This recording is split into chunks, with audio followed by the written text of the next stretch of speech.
Afya Mtaji na Dr. Kifimbo. Mwanamke anahitaji hamu ya tendo la ndoa, kwa sababu mwanaume hawezi akatembea na wanawake 5 6.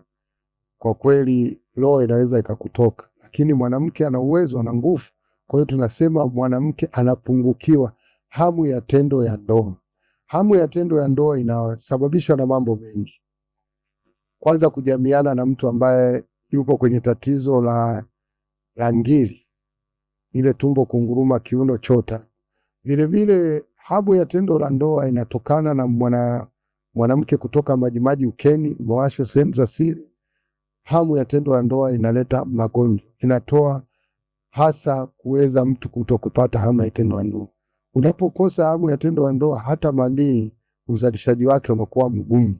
Kwa hiyo tuna dawa ya Muafywa inaenda kutibu magonjwa yote ambayo yanayotokana na maradhi ya kina mama, mirija, mwasho, majimaji ukeni, vile vile kukosa hili hamu ya tendo la ndoa. Vile vile tuna dawa ya kasili. Dawa ya kasili inatibu magonjwa mengi, maradhi ya kisukari.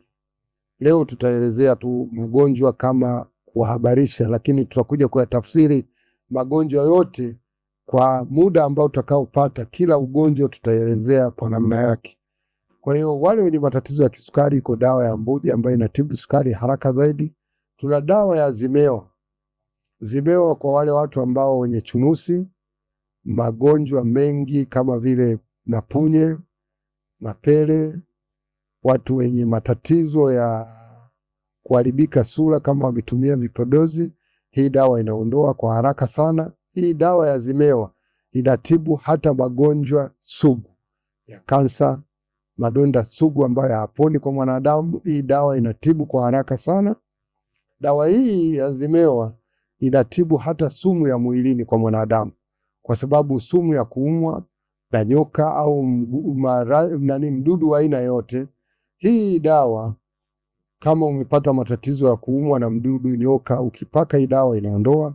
Dawa hii inasaidia hata kwa watu wanaotoka majimaji ukeni, mwasho, vipele, kuna michubuo. Dawa hii inatibu kwa haraka sana. Wafike katika ofisi zetu, tuko hapa Machinga. Hizi daradara zinakotokea ndio tuko, ofisi yetu iko hapa, lakini ofisi yetu iko Machinga.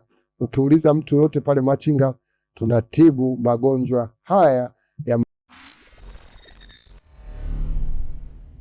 Kalema TV.